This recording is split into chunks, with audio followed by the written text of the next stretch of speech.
There you go.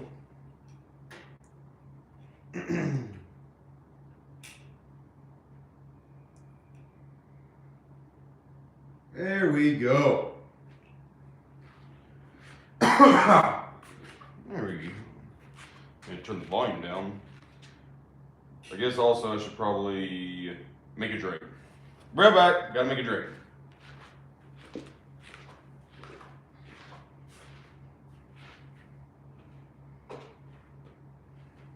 Making a drink in that though. We got drinks over here. Oh yeah, drinks of champions. Alright guys, should have got the tequila or the vodka a little bit early, but I didn't. So it's more along the lines of pretty much piss poor planning. Yeah, gossip. Piss poor planning.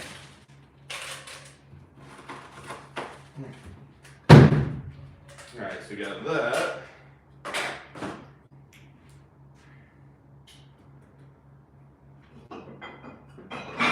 Whoa. Calm down now, little bottle.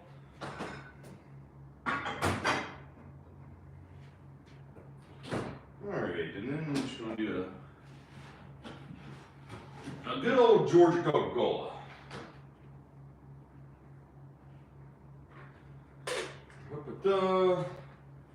Whoop-a-ta. Oh man. Alright. And all that's let's go. What was it? Well, that's there you go.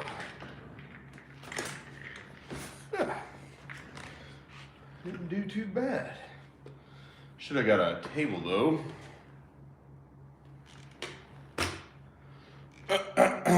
Let's see here. Let's see how this looks. Live comments enacted. Well, I can go a little bit closer too. Maybe I should do this. There it is. What's up, Bobby?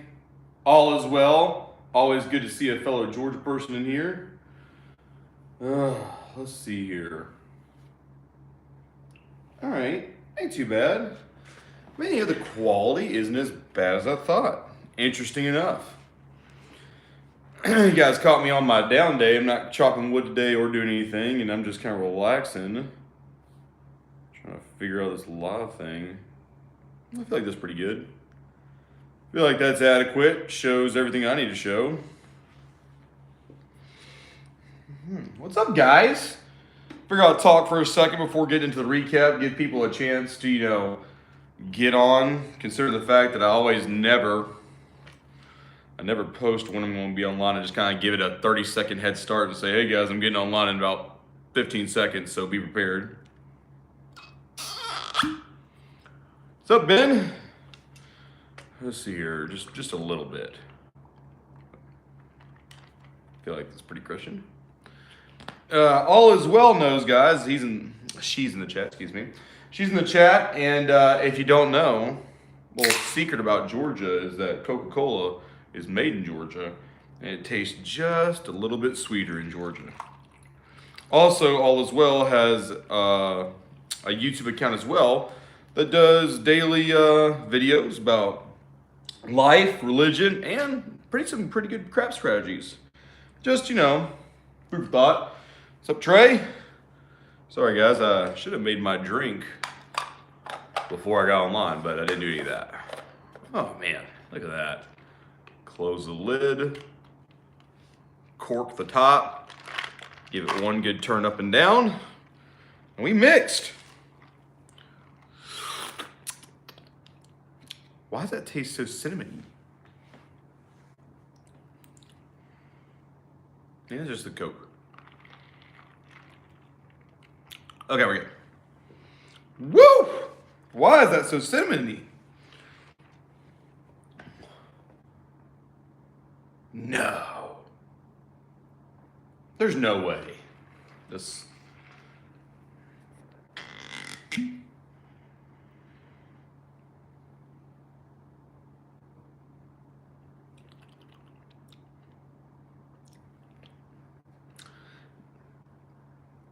Oh my God. This is so stupid. Guys, if you didn't know, a friend of mine gave me a whole case of liquor because they're trying to stop drinking. And I'm pretty sure that this bottle of Boom Boo is not Boom Boo rum. It's Fireball. They put Fireball in a better glass to make it seem like they have fancy liquor. That's very disappointing.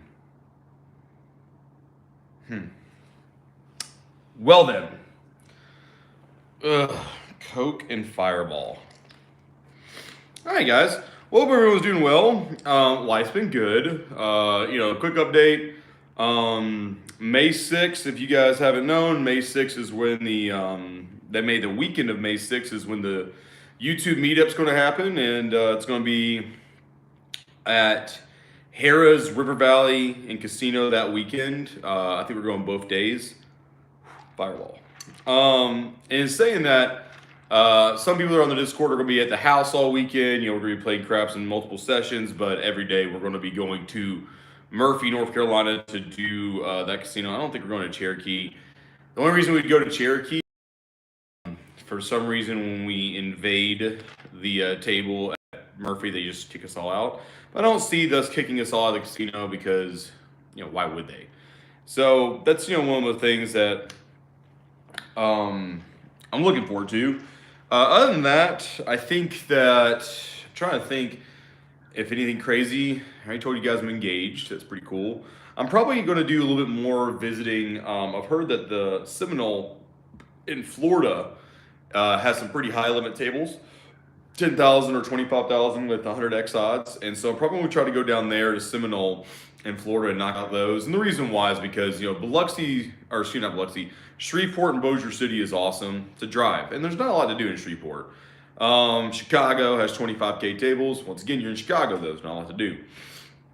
Cincinnati, Ohio, same issue. And so, in case you guys haven't known, this is kind of, if you think about it, it's kind of messed up, but it's a benefit for people who are high rollers and craps, is that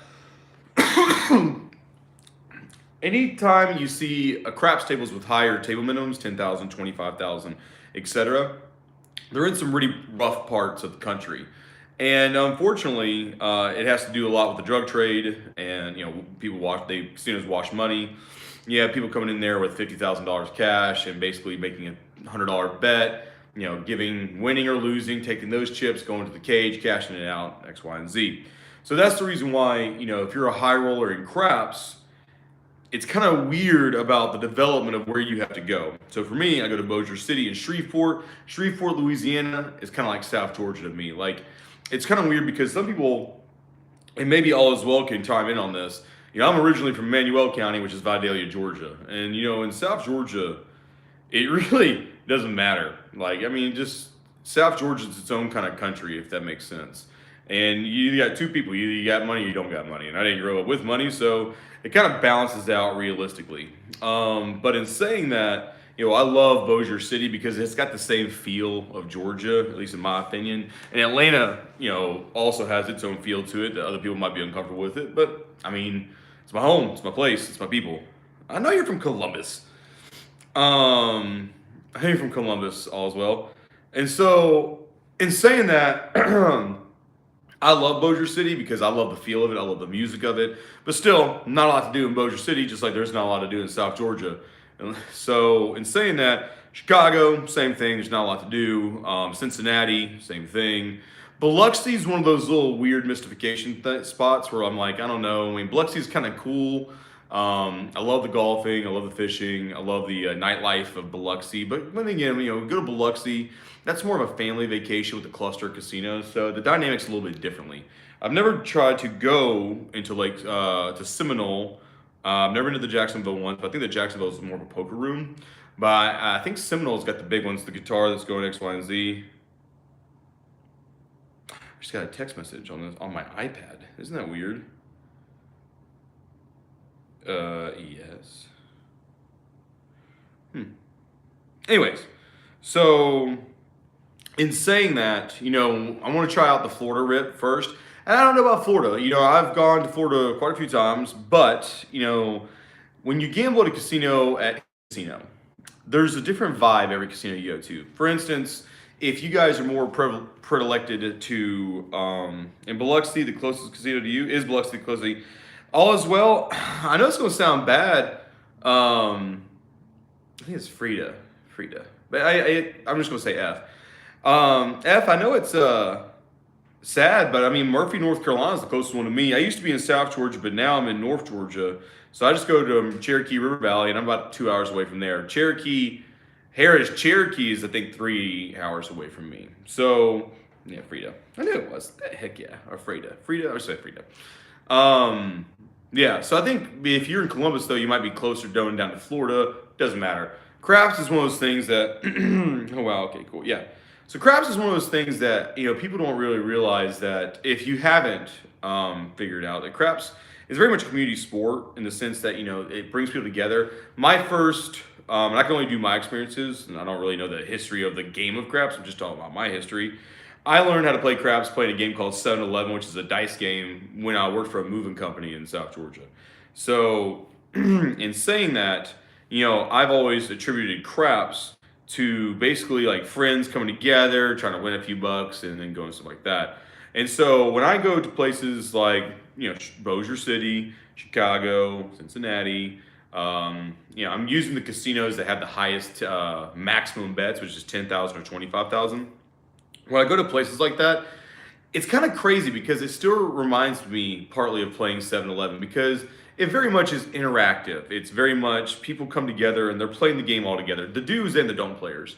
At least at those casinos that I've gone to that are bigger, higher minimums. However, when I've gone to smaller casinos or casinos that have, I would say, regular sizing of their tables, aka $15 table, $3,000 max bet, $25 table, $5,000 max bet, $50 table, $7,000 max bet, things around that sort, $5 table, $600 max bets. It's almost like, I don't want to say more professional because it's not that. It's just a quieter game. It's a game that, people aren't really coming together as a group and talking about is the table hot or cold, is X, Y, and Z. It's very much a quiet, you're in your own little bubble, you're playing craps, and, people are just around you. Which is good in sometimes because, you don't want to talk all the time like I do. But at the same respect, at the casinos that don't have that, it's just a different vibe. And a good representation of that would be, I love Park MGM in Vegas. They're wearing suits, it's well lit. It's in the center of the main floor of the casino. I love the professionalism of Park MGM. However, you want to throw down and drink and get schlozzendered, you go to Planet Hollywood. Now, if Planet Hollywood's a little bit too risque in terms of the attire, you go to like Aria or something. And if you want to do lower games, you go to Old Vegas. And in saying that, even Old Vegas craps from New Vegas craps, you can see the difference in the atmospheres. And a lot of times, if you're playing craps a long time, like I've been playing craps a long time, you get kind of drawn to, I would say, your own people, or the people that you click with in yourself, in your heart. And for me, unfortunately, and it's kind of funny that like growing up and getting older and traveling, is that I am more accustomed to, and I feel more at home in places that, generally speaking, have a higher crime rate or a lower income or whatever we want to call it. But basically, inner cities kind of have the same struggle that Georgia had when I was growing up. We just call it either poor or you're rich. So if you're poor, you're just a working man. So in saying that, I love the animated style of like Shreveport. Like Shreveport literally had Prince, Michael Jackson, T-Pain, then Alan Jackson, and then threw in like a new like country hit or something like that. I was like, wow, man, the music's kind of popping here. They had games going. They have a chandelier in the middle, man. It's very classy. I'm like, man, this is a pretty cool place. And then the people around you are like, hey, man, the table's been cold. They literally talk to you. They interact with you. Say, hey, if you're coming up and you're going to play the don't, letting you know, table's been hot. I'm like, yeah, I understand that. Table's been hot. And then some people will even warn you, like, hey, man, table's been cold. Don't be crazy. Or they'll say, hey, no one's hit. Man, I love, QT. I love playing at Planet Hollywood, but I never win. Harrahs in Vegas is my go-to. And I think I've gone to the Harrahs in Vegas. Well, Harrahs owns Planet Hollywood, but I think there's another Harrahs as well. There's, I'm sure, several. But in saying that, exactly, when I'm talking to you guys, you're like, wow, man, well, this is more my casino style. This is what I love to do. And this is where I like to play. And that's the beautiful part about craps is that it's kind of insane how different places in craps has a whole different mentality, a whole different way of how they approach their game, and the people that occupy that. So And to kind of bring that into what we're talking about, since there's 16 people watching, I can kind of continue, is, you know, you got to understand that Harrahs in North Carolina, which is our side of the world, that there's Harrahs Cherokee. To give you, for instance, of Harrah Cherokee, it's, for the past 15 years, it's been growing exponentially. But on top of that, it is Indian land or tribal land, and on top of that, there's more action in Cherokee than most places. For instance, Harrahs Cherokee in North Carolina is home to the most successful WSOP event. Now, I'm not saying the most like people winning, but the most money coming into that casino and all the casinos for all the WSOP events. Harrahs Cherokee actually is the one that takes in the biggest amount of revenue from that. It's how huge this casino is. So, in saying that, it's a big casino. Understand that casino is what I consider, make sure I'm not doing anything, understand that Harrahs Cherokee is essentially for the entire Southeast, pretty much the premier flagship casino. You really can't go anywhere in the Southeast that can be better comparatively to Cherokee, and they know that. And, right now, if you think about it, this is just from my experiences, Atlanta's a hub. Atlanta's got 75-85 that kicks the north and the south from Florida all the way to New York. From Atlanta, you can drive in one road and get to downtown New York. I mean, you guys sit here and think about 75-85. We have 95 on the coast. We have 20 down to cuts it, and 20 literally turns into 15 to go to Vegas. So, and it's the Savannah port. There's a lot of big things in Atlanta, and there's a lot of money in Savannah. Savannah, a lot in Atlanta. So in saying that, the reason why I bring that up is because when you go and have a state like Georgia, Mississippi, South Carolina, Tennessee, there are smaller casinos that might be closer or might be in that area, but they're all coming to Cherokee. Why? Because it's Cherokee. And they know that. So what they did in their greed is they said, well, listen, if we're grabbing a lot of Atlanta, a lot of Alabama, a lot of, not so much Florida anymore, but Atlanta and Georgia athletes, famous actors, people with money, even congressmen from Georgia. In saying that, they said, well, hell, what can we do to make even more money off a state that we're not even in?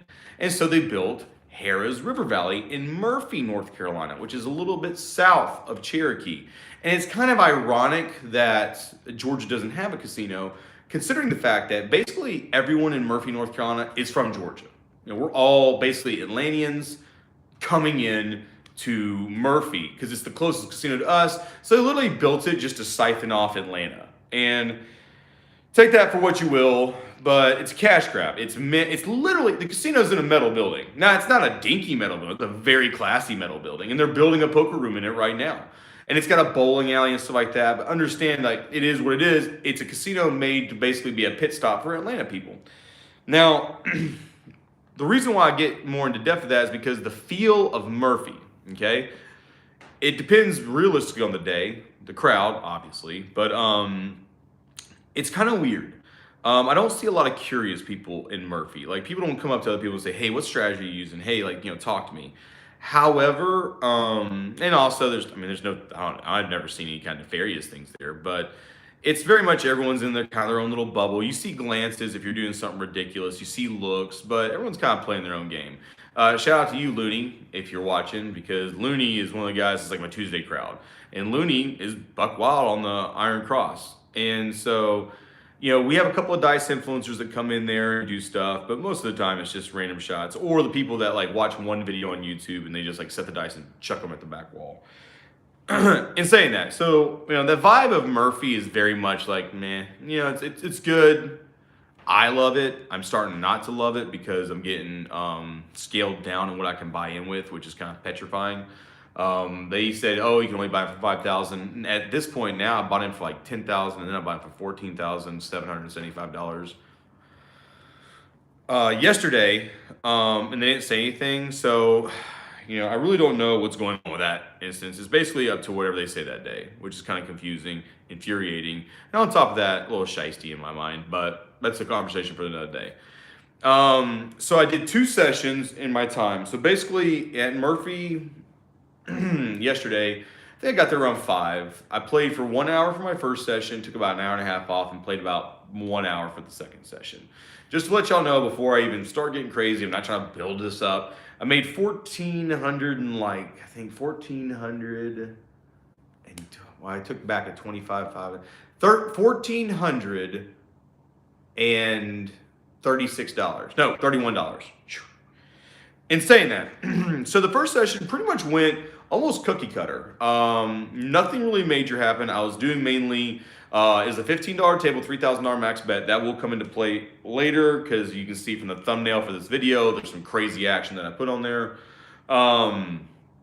Just started out basically doing a 66 inside, $15 pass and don't pass, alternating, and point whatever it was. I'd have it working, boom. And in that first session, no one came out to come out 7, which was awesome. So kudos.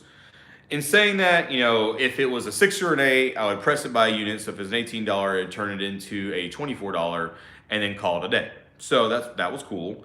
And I would just turn off until the next roll and keep going like that. And the purpose behind that is that essentially, as I'm sitting here turning off and then the next shooter comes out and a come out roll, I turn them back on and press by unit if they hit.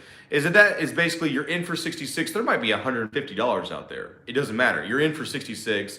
And every step of the way, because you're only pressing by unit, you're still clicking back money. So by the time that you might get swiped off or come out 7, you could have the mentality saying, well, I don't have to come back with it. I've made more than $66 on just pressing one unit and clicking back the return. Or I can sit here and chase it and say, hey, I want to buy back my bets and then calculate what you're in for. I like to do that as a form of accounting, is that, because you're pressing by unit, which is $5 for the 5 and 9 and $6 for the 6 and 8. But, when you're sitting here looking at 4 completely opposite or different bet amounts, a lot of times, hey, I want to buy it back. And they'll go look down there and they'll start researching it. They'll say, oh, well, you have $81 out there. I'm like, all right, cool. 66 and now I have 81. So I was only up 20 off that. So I probably have made that back. And as it gets bigger, and you can say, well, I'm not going to buy that back. Too much money. Or I'm going to come back to 66. Or you can say, hey, I'm going to continue on that route because essentially I made the 66 in the bets, which I don't know how, but let's just say you did. And I'm just going to keep going at $81. Now, the issue that I had in the beginning wasn't really any big one stuff. How I mitigate the 7-7 press system is that I would press it up. Once again, mentally, I'm in for 66. No matter how many times I've pressed it and turned off, I'm in for 66, which is a really cool aspect when you think about this. If you're hitting a bunch of 6s and 8s, you're pressing by 6. Let's just say you get the 6 and 8 to a $30 6 and 8, and then you have a $15 5 and 9. Well, you sit here and you would go to, let's say, inside, turn my bets back on, which is the inside, and they hit a 5. 5 pays 21 on a $15 bet. You say, pull my 5. So now you're taking the 21 plus the 15 you're in for. So you're no longer in for 66. You're in for 18, 18, and 15. So let's just say 50, 45. You're in for $51. Now, regardless of how much money you have on that 6 and 8, mentally, you're in for $51, okay? Now, if you're going this gambit. So it's kind of cool because I hit a couple of 6s and 8s and 9s and 5s and X, Y, and Z, and I pressed them up. And let's say when it did hit an outside number, well, I shouldn't say outside, but a 5 or a 9 versus a 6 or an 8, it was really cool because I could sit here and say, okay, drop my 5. I'd put $75 don't odds on it, which pay 50, only have 51 initially invested. And it gives you a chance to kind of offset your bets into a bigger betting amount because you might have a $30 6 and 8 out there, not an $18 6 and 8. So you're protecting your initial investment, but you're reaping the rewards of probability 5, let's just say 6, 8, and 9, which is 14 out of 36 dice combinations versus not a 7 anymore because you're hedging that. So you're doing 14 out of 36 dice combinations to not get swiped by 4. So 14 to 4 is 2 to 12, 2 to 7, let's just say 2 to 7. So you're a 2 to 7 favorite or 7 to 2 favorite, whatever it is. So you're getting about a little bit over 3.5 times, likely to hit one of those 3 numbers versus a 5. You see how I'm shifting my exposure from the 7, which would be a wash bet because, you lose it, you paid 50 for the 75, just kill the dollars because you're not trying to do fancy math, boom, we're good to go. So when you do something like that, it really brings in that aspect of I'm maximizing the money I've invested with the minimal exposure, with the best odds, and then you're also getting exponential returns because at that point you can say I'm going to do a 2-unit press or something like that. Doesn't matter. That's your prerogative. But so in saying that, so that's the 5 and 9. Well, let's say you have the inside working. You've been doing your presses, you're turning off, and X, Y, and Z. Well, now the points of 4 or 10, and those are really cool because now I don't really have to worry about the inside's the same number. Once again, I was in for 66. I usually do 120, and I say whatever, but you can do 130 if you want to get real proper. 130 odds. Hit for 1, press it by a unit, or hit for 2, press it by a unit each. Turn off your bets, which are still, you're stacking now that 7-7 press system all the way up. And then you reduce, when you turn those bets off after 1 or 2 hits, or 1 or 2 rolls, you can see here, get on the don't and say, I'm just going to do a $20 don't. Why? I've hit, I've pressed, once again, maximizing that kind of exposure that you're getting. So you're turning it off for the next shooter, a fresh roll, if you will.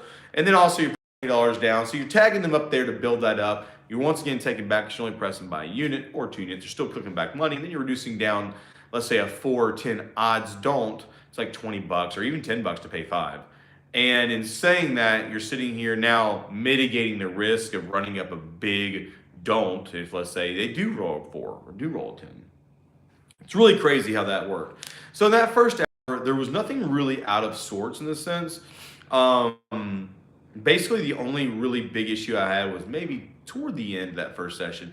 Nothing big, nothing major. I think they made 3 points, and the fourth point was a 4. I was up almost, something like 925 or something like that, or maybe not 925. I think I was a little bit less. So it's probably, let's say, I was up $500 or $600, and I'm starting to get deep.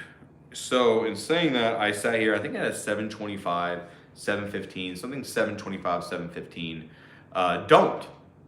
I think it's because the points that got made, if this is the fourth point, let's just say I did something what I don't do, is the point became an 8. I put like $60 odds on a don't for an 8, which I never do.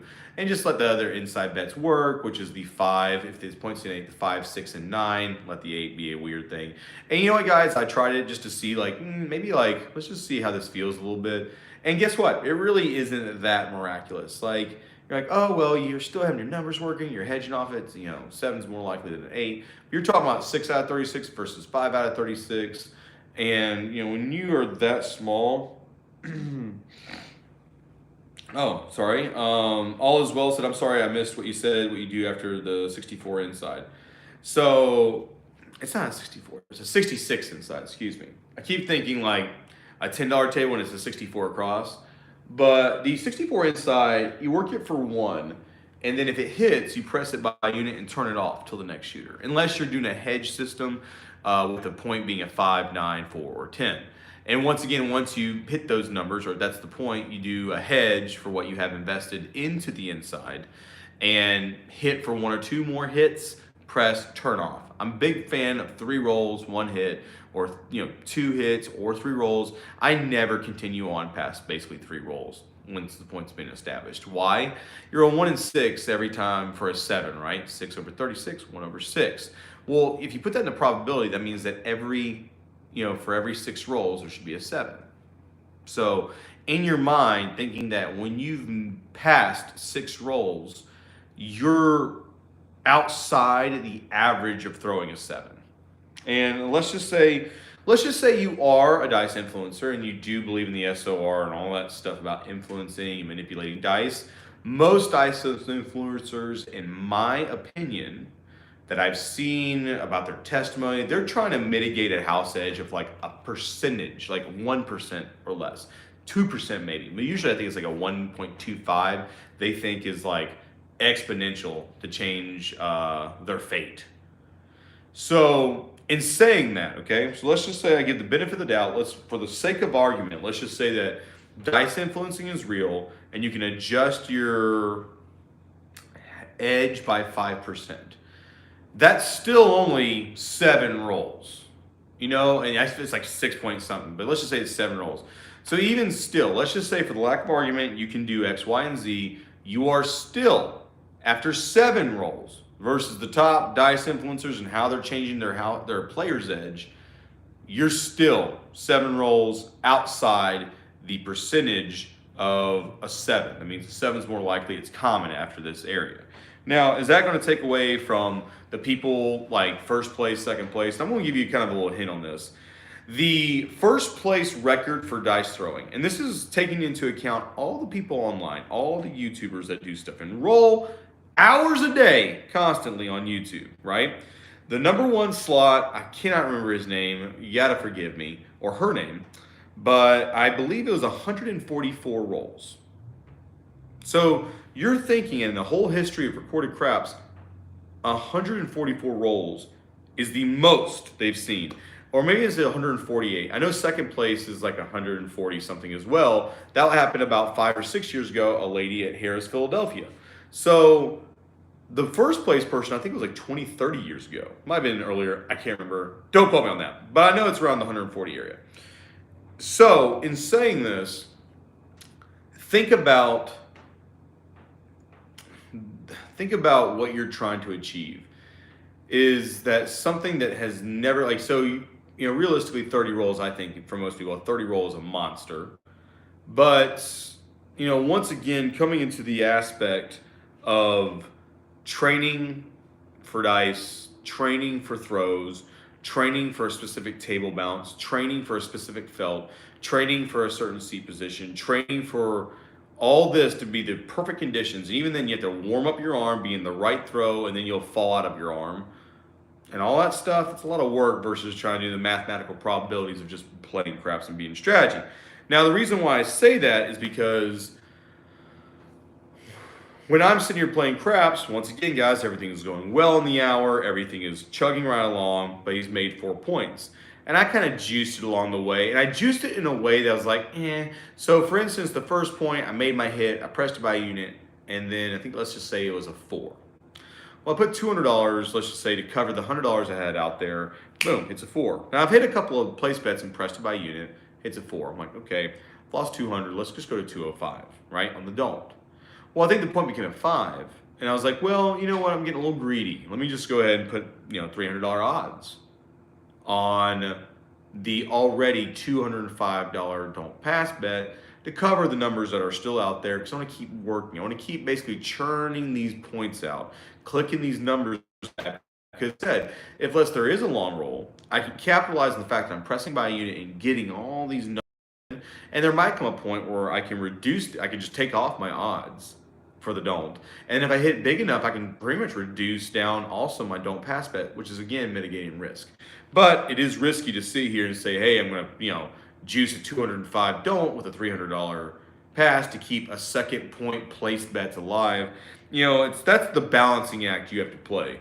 But, okay, the problem with people that, like me, that do stuff like that is that you can run into something called, a regular shooter that makes points. So if you make the 5 point, you're like, oh, well, now I'm in like 2 and 2, that's 405 plus 3, that's 705. Oof. So I have to go like 710 on the don't after maybe 2 points. That's pretty arctic. I mean, you do not want to be in that. I don't care what the table maximum is, you don't want to be there. So flash forward in this situation, I think they've made 3 points. The 4th point is a 4. I have 725, I'm pretty sure. 705, let's say 710 to 725 out there. And points of 4. And I had, all the numbers are now off. And I'm like, you know what? This is a 4. On the 4th point, they've made a lot of rolls in between. It's not like they hit repeaters over and over and over again. So in saying that, I was like, let's just kind of juice it a little bit. And I did juice it a little bit. I put $500 on the odds on the don't, with no place bets out there. And the logic being that, you're on your 4th point. So if you're playing the fire bet, you'd be getting 25 to 1 right now. But we already know that if the casino's paying you 25 to 1 on a fire bet on the 4th point, let's just say you're a 50 to 1 favorite to lose for a 7 out. That's kind of logic, just double it. I'm like, all right, well, that's feeling pretty good. It's a 4. The best number it could be on a 4th point if I am going to roll don'ts on it. And once it did pretty well, so I was like, okay, let's just go throw a $500 chip, which they had to like break down for me because you can't just have a 1 chip odds. I don't even know what that's about. But in saying that, put $500 there, boom, 7. So right there, that little bitty stab, it's like, it's not the fact that I made the stab and it worked out, which is great, because if I didn't, that's 12. Let's just say 1205 in the hole, and then I may have to make a decision to say, am I going to put $1,200 on a don't on a long roll, which is terrifying when the point's off, because you get 0.7, or you get come out sevens on long rolls. And that's a good temperature gauge if you know someone is going to do a long roll. It's not the fact they're dodging a seven, it's that they're rolling sevens in which it does not make them lose, aka come out sevens. So it's always a terrifying thing on a $3,000 max bet, which I'm going to come back into later. A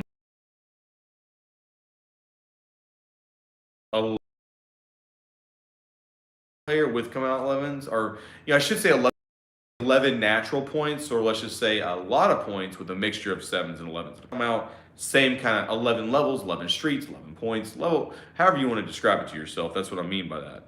Now, the argument, which is going to be hard, is that you're like, well, you're making a stab at an early level. I'm like, well, yeah, I am. But understand that I came in with like $14,000. So, and understand that also I can bail out and do, let's just say I can throw lay bets out there. I can throw more numbers with hedging out there, increasing once again my exposure, but I'm increasing also the probability of hitting numbers, X, Y, and Z, coming back down. So I'm already comfortable in the fact that like, okay, well, 12 full 5. I was like, I'm probably can mess with that. Come out 11 though at 2,400. That's where things can get really screwy, because then you have to make a decision.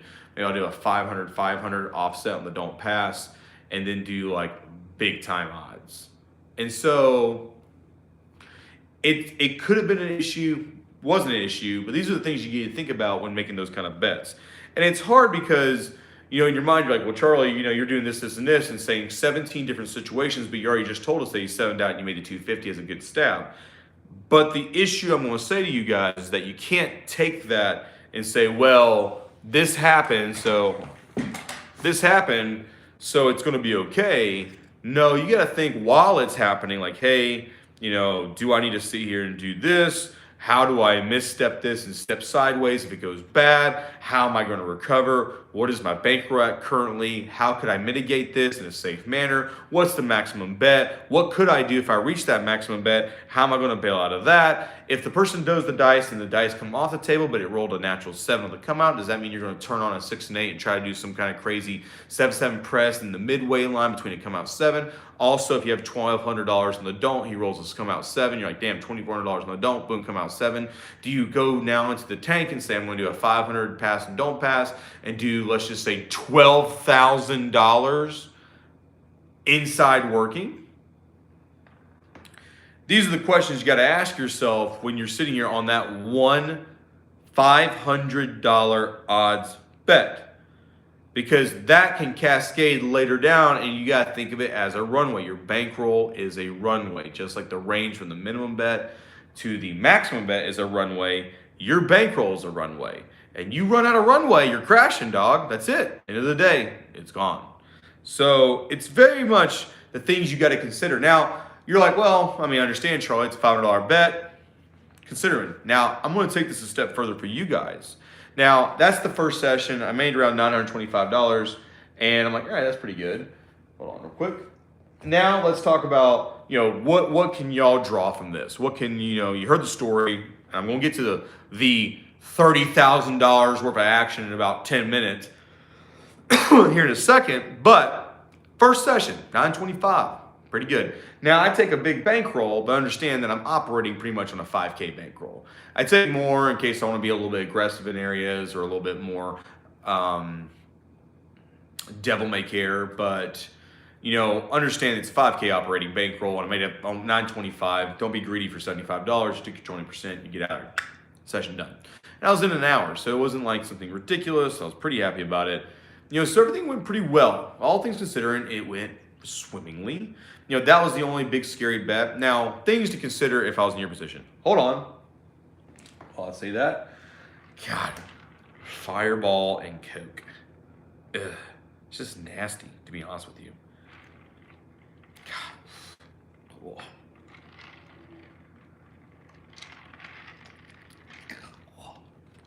It's like molasses with cinnamon. Anyways, let me make sure there's no comments. Don't forget anything. Boom. All right, so what can y'all draw from that? Now, I just laid down on the map basically what the $500 bet was for you guys, okay? Let's say you're on the second point, points 4 or 10. You're like, I want to continue to press this. The first thing you need to ask yourself, if you want to put yourself in that position, is number one, am I in profit or not? If you're not in profit, I wouldn't say don't try to squeeze these extra place bets out, because essentially every time you're trying to squeeze these little numbers out here and there, I say, oh, you're maximizing your possibilities of hitting because you have X, Y, and Z, but you're also maximizing your exposure. So understand, and I'm sure there's a better reference than this, but in my mind, this is what I'm thinking. If you're going to go into a supermarket, okay, and you steal something from a supermarket every day, okay, let's say you're going to do it 20 times for 20 items. To me, and understand the analogy I'm trying to make, to me, I feel like you're less exposed stealing 20 items at once than trying to come in every day and spend 20 items, drive home with 20 items. It's an exposure issue. So you got to value the weight of it. And so for me, when talking to you guys, if he's on a second point, you're like, I'm just going to throw odds on a number like a 5 or a 9 and keep my place bets going. Understand that the risk isn't so much the place bets that you're hedging, it's the don't pass odds that you're putting that's over proportionate. I would say do it when you're in profit. That's just me. However, in saying this, let's just say you're in profit and you do it and you lose it. There's a couple questions you need to ask yourself. Question number one is absolutely going to be, hey, if I lose all my profit, am I going to chase it? If the answer is no, then it's stress-free. You're going to play this kind of gambit, and if you bank it down to your original bankroll, then you say, hey, I'm going to go back to conservative and go back to my roots, and I'm going to sit here and play the way I should be playing anyway. Option 2 is to do, William E. Have you been offered any free cruise offers or No. I had, oddly enough, $30,000 in action on that cruise line. I gambled, and I gambled to gamble, baby. And no, I didn't get offered any free cruises for $30,000. And I spent $900 on that cruise and and I made $2,400 on the cruise. But no, would I do it again? I am going to do it again. I'm going to do it very often, actually, on a big old RC. I'm going to be doing cruises often. Probably twice a year I'll be going on a cruise because I like it. So let's just say the alternative to saying, hey, if I break even my bankroll, I'm going to sit here and go, well, I'm going to chase it.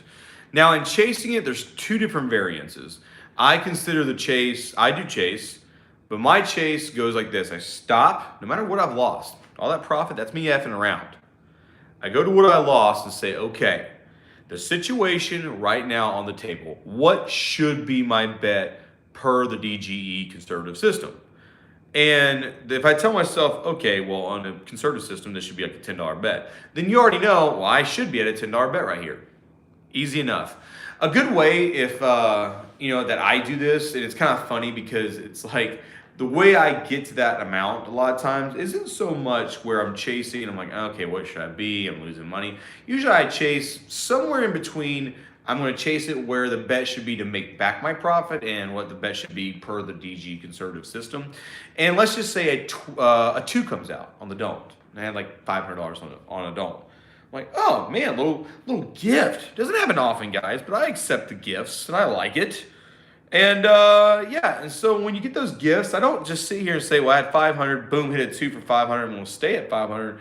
I reduce it down to exactly what the DG conservative system should be at the time, which is awesome because you could be at 0.5 or something like that. And have like $800, boom, a 2, doesn't happen often, but boom it, and you're like, oh man, cool, man. But 5 points, I probably should be at $50. Let's reduce this thing down to $50. Now you're like, oh, you've already paid me what I'm in the hole for now. Now I have information and money on my side because now we're on the 4th point. I'm not in the hole. I'm not progressing anything. I'm starting out. And I know what's been thrown because I've been sitting here watching the whole time. So that's kind of where I get these numbers from. Like, oh, mentally, like, okay, where should I be at? And that's for that situation. For you guys, once again, same thing. Like, where should I be for the conservative thing once I've cleared out my profit? That's where it is. And then I just gave you the second option. If you want to be more aggressive, which is more exposure, which is more risk, which you have to, once again, account for your bankroll, max bet, how are you going to bail, what are you going to do at this level, what are you going to do at this level, X, Y, and Z. So that is kind of where if I was in that session and there was a bunch of DGens, hold on, guys. Hold on.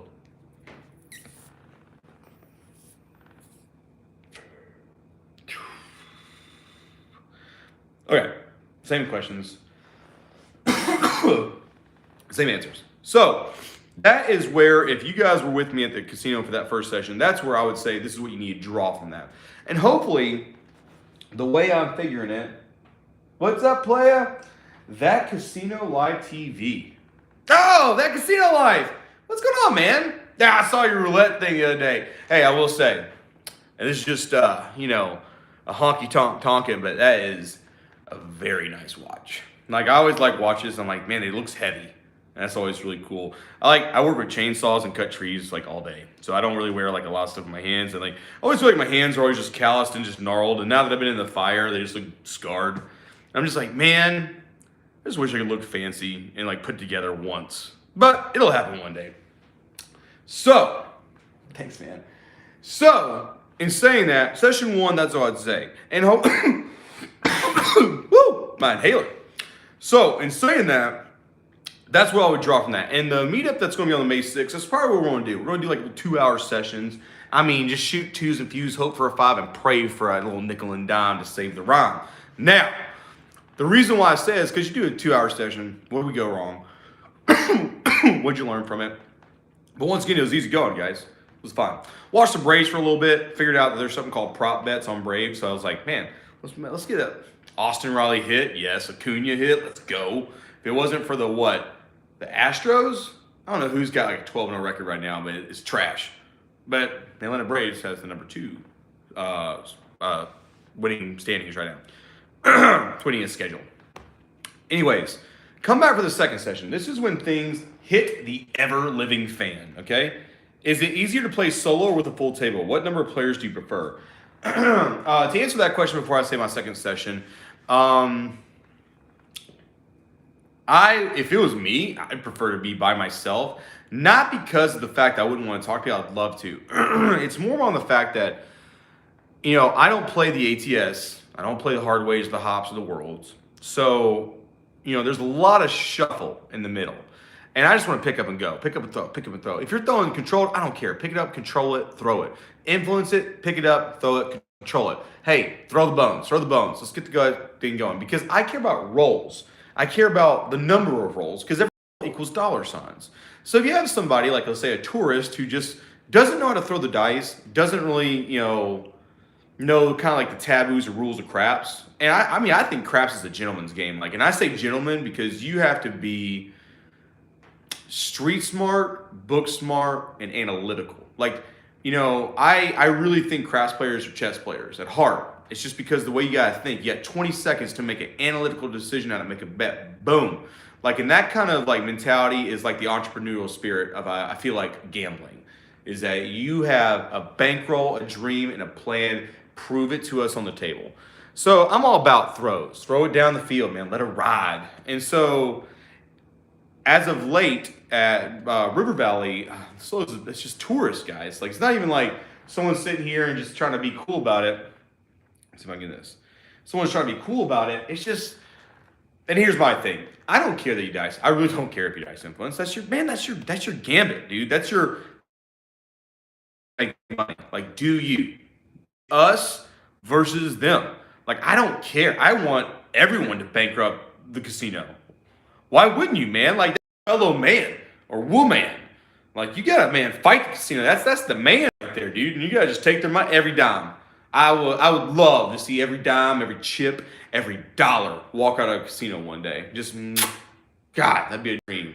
Why? Because it's the people that need it. And so, in saying that, it's the people, they take the dice, take 10 seconds to thumb through the dice, then the people that set the dice, and then they just chuck it. I'm like, what? What was all that, guys? Man, hey, listen, don't fluff me up. And then just throw it, like a bangerang? Hey, man, you can fly, you can fight, you can throw, all right? So at the end of the day, irritates the piss out of me, and it slows the game down. And that's just, not my bag of tricks. Sorry, guys, I'm checking the comments, because I am. So, it's not the fact that I want to play by myself, because I love talking, especially to people. You meet everybody at a craps table. I just wish that the tourist aspect of it, which is what I was just described, would be a little bit less. But what you do, man? It's flawed. It's a flawed system. But guess what? We're human. We're all flawed. So that's the answer to your question. So let's get into. I wish there was a way I could like hold this iPad, but as you can tell, guys, I'm just kind of like a little bit sideways at the moment. So I can't just like bangarang left, right, and sideways. I'm just gonna put it on my lap. So second session, all right. Now I I told myself that the second session just makes $75. Easy. It's the top of the seventh. The Braves are playing. It's a tied game. I'm going to watch it while I play. Wrap up the 20-minute session, in and out. $30,000 up and down, boys. Like, that's what happens. And I'm going to I say this because, like, for instance, All Is Well, That Casino Life TV. Who else is in here? Bobby Brown. Any other 28 people. That Casino Life TV also has a YouTube channel about roulette. You guys got to check it out. What I'm saying is That Casino Life TV and All Is Well, both of them know you can lose the house over $25 if you let hate and you let greed dictate what you're about to do. So I want you to kind of understand the concept. I was just like, you know what? 75 bucks, let's just make it even, 1,000. Let's get out of here. That 75,000, or excuse me, that's $75 took me an hour and took $30,000 worth of an action to get, I made more, but it doesn't matter.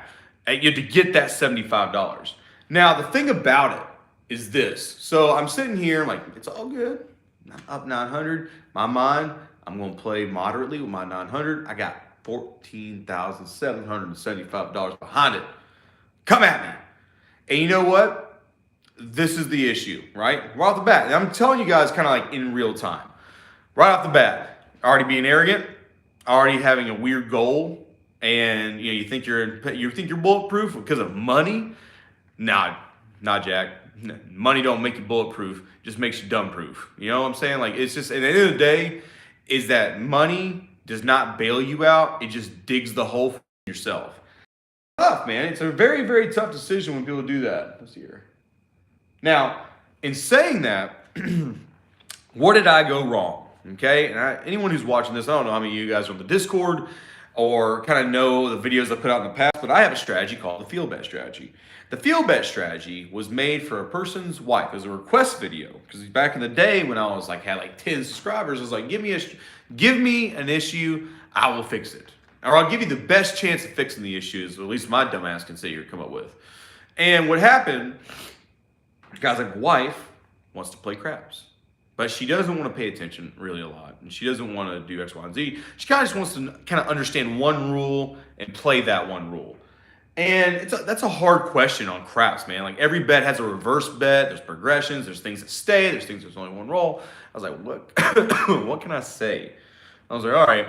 Well, how about we just do like this? If she doesn't want to learn, and you don't want to teach her, which is kind of whatever, but okay, you have a $5,000 bankroll. You're rolling the DG system. I would do a progression field bet. There was a time when a man on Reddit named Systems33 rolled a billion roll like simulation of numbers craps. And I asked him a couple questions because I wanted to know the number. And one of the biggest things about it was how many non-consecutive field bet numbers did you see in a billion rolls? Non-consecutive, that means like, a 5, 6, 7, 8. 5, 6, 7, 8, that block, how many times in a row did you see that in a billion rolls? The number was 15. 1 in a billion, God, man, that's like twice the lottery. So I'm just like, all right, that's pretty rare. So if I'm going to do a field progression, I need to be able to survive 15 non-fields. And so I kind of back bet it and I said, okay, if you wait for 5 non-fields at a $10 table, put 10 and do total loss plus 5 as your progressions all the way up. And if she bankrupts, the perfect thing is she's losing $500 of your money. However, you have $5,000 behind it to keep going. And that's like 6 extra streets or something. So like in that case, I was like, in that progression, you could get up to street 15. Little did I know at the time, there's a couple things that can happen in craps, and it's called, you can roll 12 a lot. 13 a lot, 10 non-fields a lot, which in turn scares the piss out of me because I'm telling you guys as a friend, it's a lot easier rummaging around $20 in craps than $2,000 in craps. And I don't care how rich you are, man. You can flex all you want to and tell me all your stuff, dude. I get it. But it's just such a much funner game when you got like $40 on the inside, you're up $1,000, and you're just like having a time of your life versus sweating your life off. I mean, desperately clawing to just be there and survive and just work it like a job. Like, and it's horrible. It's just horrible. So, in saying that, I was like, yeah, that's where I came up with that. And you know what? I have heard so many subscribers with lesser bankrolls of $5,000, with higher table minimums than $10, bank off bankrolls on the field. And, and I've sat here and gotten pretty flippin' deep on a field bet. So, in saying all that, what do? I think it was like 4 non-fields, maybe 5. Might have been 5. Pretty sure it was 4. Might have been even 3. Make sure comments. Ooh, I have to accept a comment. Greg is absolutely right. If you guys are watching the live stream, Greg is absolutely right. So I just with like crossed eyes and a grin on my face, like a dopey puppy that doesn't even understand the ramifications of like religion. And I sat here and threw $25 in the field. And I want you to think about this, guys. I want you to take this journey with me real quick, okay? $25 field bet, gone. $30 field bet, gone. $60 field bet, gone. $110 field bet, gone. $225 field bet, gone.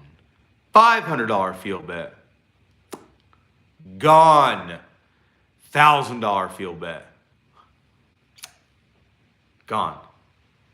Hey guys,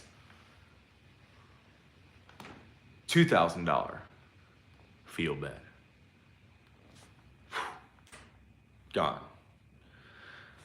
Well, the max bet, once again, didn't do anything. I just told y'all, didn't take any of the advice I said, because why would I? I mean, Drunk Guy Explains, right? I mean, who needs a book? $2,000 gone. So at that moment, with just nonchalant, I'm talking about nonchalant care all the way. Just like, whatever, man. $1,000. $1,000. Let's just see how it goes. Gone. So at that moment, I'm pretty sure I'm 4K down. Not fun. What's the point? 5? Not a big deal. Let's just throw a $3,000 no 5 and do like a $1,200 6 and 8, right? Let's just lay the 5, $1,200 6 and 8. And they just rolled the last 2 for the $1,000 and $2,000 bets. Those were 2 7s. So perfect kind of logic. You're like, okay, I'm going to sit here and 2 7s, whatever, man. We're going to go the distance, working at 6 and 8. Didn't hit it, but now 2 7s, points of 5.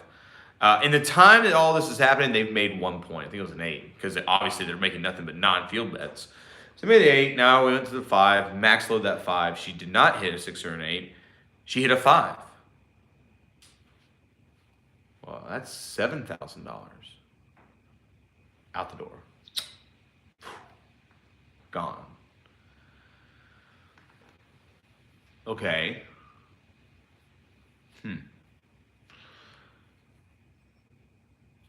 Okay. What am I going to do here? Where am I at? Well, I can tell you guys where I'm at. The fine lady in the blue shirt has made 2 points. Okay? An 8 and a 5. And I am down $7,000. Okay? What could I do? Okay, well, 7,000. I was almost at 15, so I have maybe $8,000 left. So what do? $7,000 down at a $15 table, $3,000 max bet. Okay.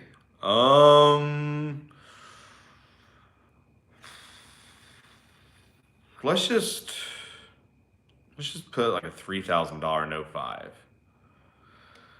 Rolled like 5 5s. What does that even mean? That equates to like what, 3 4s? Okay, that protects me to the made 5 because it's a come out roll. And dude, she's rolled. I mean, she's rolled. So I'm like, if I put 3,000, first of all, I can't do this. So I've had to abandon the field bet. I've dunked it to the 5-9 hedge after a 7-7. And then now I'm sitting here dunked on that. I'm just like, holy crap. Well, now the fear factor is I'm maxing bets. So I can't go more than 3,000. But I'm in for 7. Now think about that. So the chase factor is gone. Now you gotta chess. You can't checkers it anymore. You gotta chess it. So I was like, okay, well, I can't another 3,000 off. If I do a 3,000 Dalton and they roll a 7, I mean, we're talking about I am down. I am down, baby. I got like $5,000, and I'm gonna tell you guys right now, 5,000 to make 10,000 is not fun. I've done it a couple times on YouTube. Not fun. And it's super not fun in real time, meaning it's not me in my basement, in my warehouse, throwing like 20 rolls a second. I gotta wait, once again, the aforementioned, maybe a minute a roll. And so you're talking about like a 18-hour session. An 18-hour session that can't receive a couple of variances. I'm sure I'm still online. Okay, they can't do this. $10,000. Okay. Let's put... So what I said, $7,000. Let's put $3,000 in a 5. That's where I'm at. I don't know. Boom, points 5. Okay, so now I'm down 10,000. Sorry, I got ahead of myself. Now I'm down 10,000. Oof. 2 7s, 5 5, 5.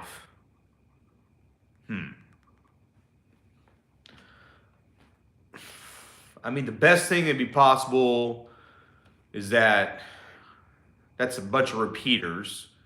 So you take 4 over 36 to the 5th power, and that's what it would be to roll 5 5s. You know, so I'm just like, okay, so 5 5, 5. So the 4 5's probably not coming. However, you have to mitigate $5,000 into what? Okay. Okay. Oh, I got a question here.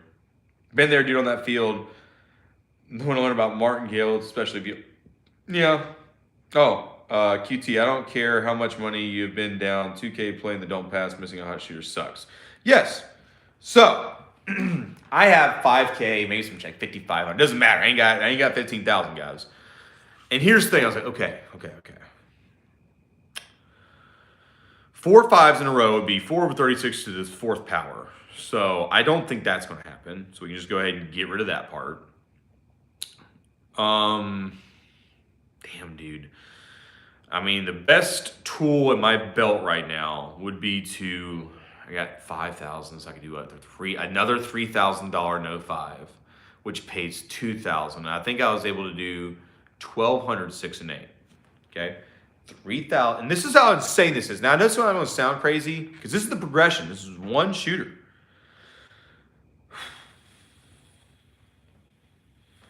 Okay, let's do like that. $3,000 no 5 lay. $1,200 6 and 8. Boom, 6. Okay.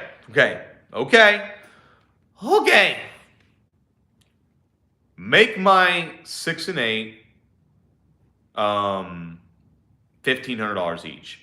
And then I took the $500 chip out, or not say out, but out of the rack and handed them my entire chip stack. Okay? And I said, hey, we can figure it out later. I have the VIG money, so don't worry about that. Whatever that is to make it proper to the nearest dollar. Easy. I've done it before. It's not fun. It's never a hectic time. I'm just like, whatever that amount is, that needs to be on with the 3,000. Now, understand that I can only get paid $3,000 table, max payout $3,000. So I can only get to like 4,500, okay? Not good. because I really was realistically down 10,000, want to do something like, I don't know, $3,000 6 and 8, which is 6,000, which means I need 9,000 to cover the 6 for the 6 and 8. Can't do that. Once again, $4,500. So I just handed that as a good Gucci. We all good. Like, yeah, boom, another 6. Bye. Woo! Okay, $1,750. All right, make it. It's $4,500. Okay, $4,500 in the don't. That's that part. Make my 6 a $2,100 6. Got it. Boom, 6. Okay. Well, I mean, I maxed out on the 5, but I mean, I gotta go. I mean, I gotta get. I mean, I have to. You gotta talk about progression, and you know, guys who like know me, I am not a number of hits kind of guy. I'm kind of a hit and down kind of guy. I ain't. Commitment scares me, even though I'm engaged. You know, like in a craps table, I'm finicky. I'm like a mouse, like a rat. I come in, grab a little bit, roll out. Like I ain't here to like set up shop down there and cook and die. Okay, like that's a pit. Think about that. If you think about it, craps is like a gladiator pit, and man, like they're Caesar, and it's always boom, boom, boom. I mean, you're fighting out there, and I mean, trust me, if you're a gladiator in the fighting pits of the Colosseum, you want to leave. You don't want to be the best. You want to win and get out. Fin, fam, boom. So I'm like, God, man, okay, 4,500. 4,500, lay on 5. I mean, $3,000 6. I don't know if I hit it. Boom, I hit it. Boom, 6. No, I didn't hit it. Move my 6 to a $3,000 6. Give me the rest. And by that time, I got some money. I mean, like you said, you'd be like, hey, I can take this half loss and just get out of here. This is where it gets funny, because if you can tell from the photo, if you look on the notepad, you can see where I made those field bet progressions because I was writing it down. Well, if you actually look at the photo, there's a mistake, because I put $3,000 on the don't pass line or don't pass bar odds. So it's a $15 bet. Can't do that. You can do $225. But I'm over here just cranking out, cranking out $3,000. And I did it for like 5 rolls. They didn't catch it. Get into that. Boom! 8! Ah! 8! Let's go. I mean, bam! Make it 1,500. And then hey! Can't have $3,000 on the don't pass line bar, dude. What are you doing here? It's $15. Give me $3,000. And in the time I'm arguing with them, hold on, let me make sure. I don't have any more questions. Okay. In the time I'm arguing with them, they notice the $3,000 don't pass bar. They say, hey, you can't do that. And the time that we're having this discussion, I'm trying to frantically count my chips. And I was like, I'm closer there. I said, bring me all down. Bring it all down. Bring it all down. Everything. And by God, guys, I went from let's just say $15,600 down to about, let's just say $5,500, and back up to $16,131. Savvy? And I have never left so fast and went to the register like a bandit so quick than that time right there. It was scary. It was a horrifying moment. Like, horrifying. And it's horrifying for a couple of runs. And so that is the trip reports, 2 sessions. Now, before I get into my rant, which is entire my life is a rant, well, advice, if I was to give it, if people were there and we recorded it and you had to do a play-by-play, what could you guys get from that horrifying situation? Number 1, I should have waited. When the 900 got zapped, I should have stopped right there and said, let's talk about this. How many non-fields were actually thrown? Did I wait 6? No. Okay, we could lose here. Also, starting with $25. Mistake. Start at the minimum if you're going to do that field bet progression. Obviously didn't. Let's talk about it again. The fact that you sat here and made big enough bets in the field and dumped it into like some ridiculous 5 gambit, knowing there's nowhere to go. Bad number 2. Also, the fact that you're sitting here after the fact, you have to sit here and put so much on a 5, and he is on the 3rd point, maybe the 4th point, and you got, even though it's an improper bet, and you got too much money on the 5, and you got too much money on the 6 and 8 too. Both of them are just too much for just anything, and this is not proportional to what you have over there. So you're all too big. Max. You're maxing the table. Maxing. Why? So I could have stopped anyway. And it's just bad. It's just bad. And in saying that, it's too aggressive, not paying attention. Also bailing out to certain scenarios where you're like, well, it's unlikely, but it's still likely enough to happen to be tangible. Bad things. And so, once again, I could describe to y'all what I did different in that session, what I should have done in that section. I made money, so I ended up, making like $700. But the issue that I'm having with this run isn't the fact that I went down, I bet big, and came back up. It's the manner in which I did it. But that's neither here or there. You can delve that to how you want to interpret that and take from that and learn from that what you can. I was petrified. It was not fun. And I was already up 925 before starting a second session, which was my goal for the day anyway.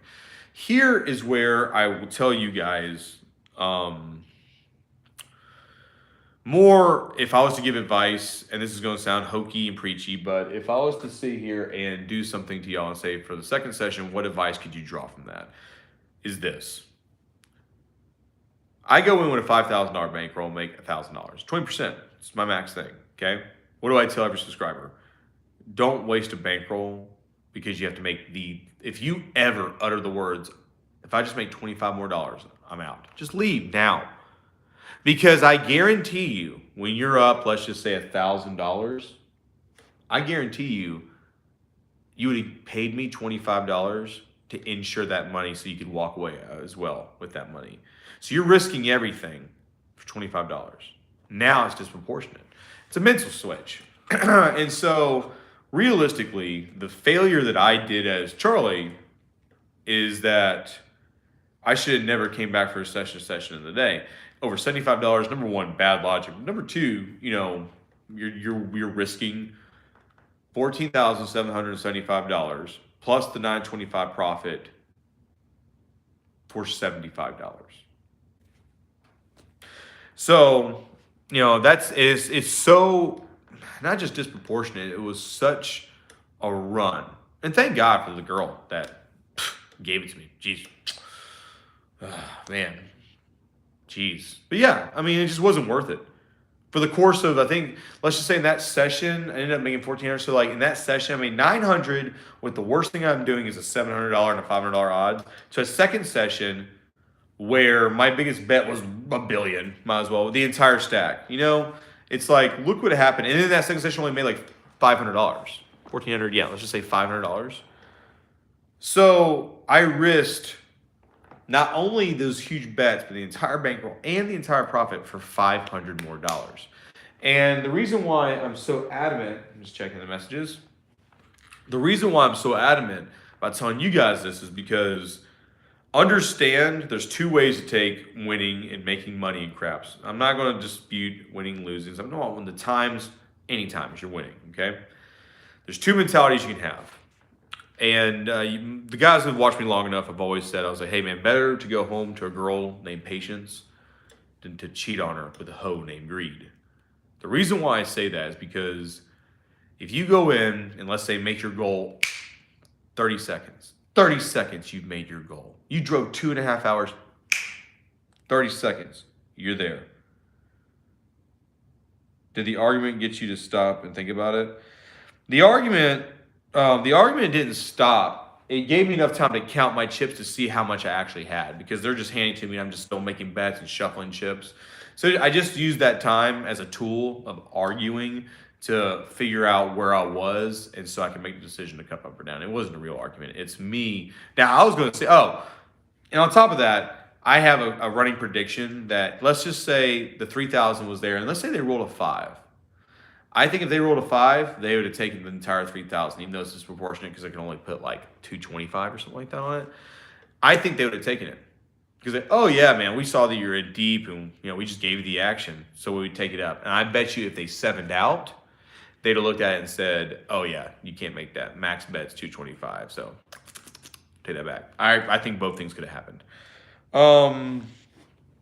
But, the two aspects of craps is that you can make all your target goal in 30 seconds and have the mentality saying, this is my day. I'm going to take the bank from them. And 9 times out of 10, you're going to lose. You're going to lose all your money doing that. Or you can take the mentality of this. I've made my goal in 30 seconds. I can go enjoy the rest of my day or the rest of my afternoon because my job is over with. My day is done. A businessman once saw a fisherman sitting next to his boat, eating a sandwich and reading a book. The businessman looked at the fisherman and said, well, why aren't you fishing? And he said, well, I've caught all the fish I need to catch today. The businessman, well, why don't you stay fishing and catch more? The fisherman looks at him and says, why would I need to catch more?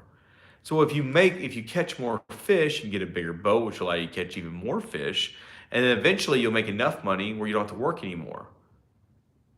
And the fisherman looks at him and says, well, what then? And he says, well, then you could sit back and relax. The fisherman just smiled, looked at him and says, well, what am I doing right now? Enough. The concept of enough. It's enough. Your goal, it's enough. Stop there. Be humble. Be penitent. And at the end of the day, be patient. And if they get a gift of 30 seconds instead of 8 hours, and then this is the crazy thing, is that if you want to take it to another story that might be more connecting to the people watching, is that imagine if your boss, 30 seconds after clocking in, says, you're going to get a full day's pay, you can go home now. Do you look at your boss and say, I want to still work the extra 8 hours? No. So what are you doing here at the craps table doing the same thing? And that's a really big, to me, that's a huge difference in it's the ends that justify the means and the means that justify the ends. It doesn't even matter. But that mentality can get you in trouble. And realistically, even though I bailed myself out, even though everything went well, it's the concept of where I was. Where was my mind at when I made that decision? The mind was $75 more. And that's where, to me, I made the biggest mistake in my second session. And if I was talking to you guys, which I am, that is where, to me, that's the reason where I say the biggest mistake, the biggest thing in that. And I have no idea how long I've been talking. But I will say, hour and 18. That pretty much wraps up the recap. Does anyone have any questions or concerns or anything like that before we wrap up? A lot of times I don't want to make a video that's like a lot of subjects because people want to hear recap. It's a recap. It's an hour and 18 minutes. It's a long recap. I've almost been talking about this visit longer than I played craps at the casino. Can you imagine that? It just shows you that when you delve into the arguments of craps and how you should adjust things, there should be a 2-to-1, a 3-to-1, a 1-to-1. There should be more time spent analyzing what you're doing versus what you're doing. I mean, think about it. I mean, look at every kind of profession. You're always training in something for something that it's more training and more experience than there is the actual task itself. So if anyone has any questions, I'll give you like 30 seconds. And man, we can just like pack this up, wrap it up, call it a day. And once again, go, read a book, enjoy a sandwich. Love sandwiches.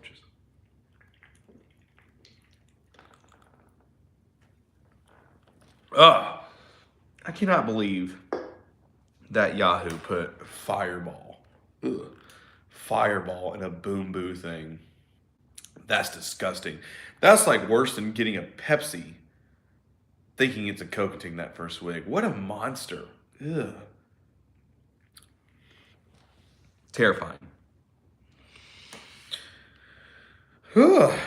And hopefully you guys can see me pretty well, hear me pretty well. I got Starlink now, so live streams should be coming in a lot clearer. It looks pretty clear on this screen. Look at all those things in the back. Me too, William. All that stuff. A bunch of junk in the back.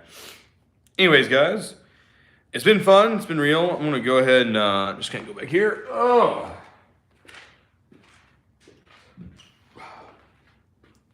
Well, guys, this is Charlie from Drunk Guy Explains. Check you guys next time.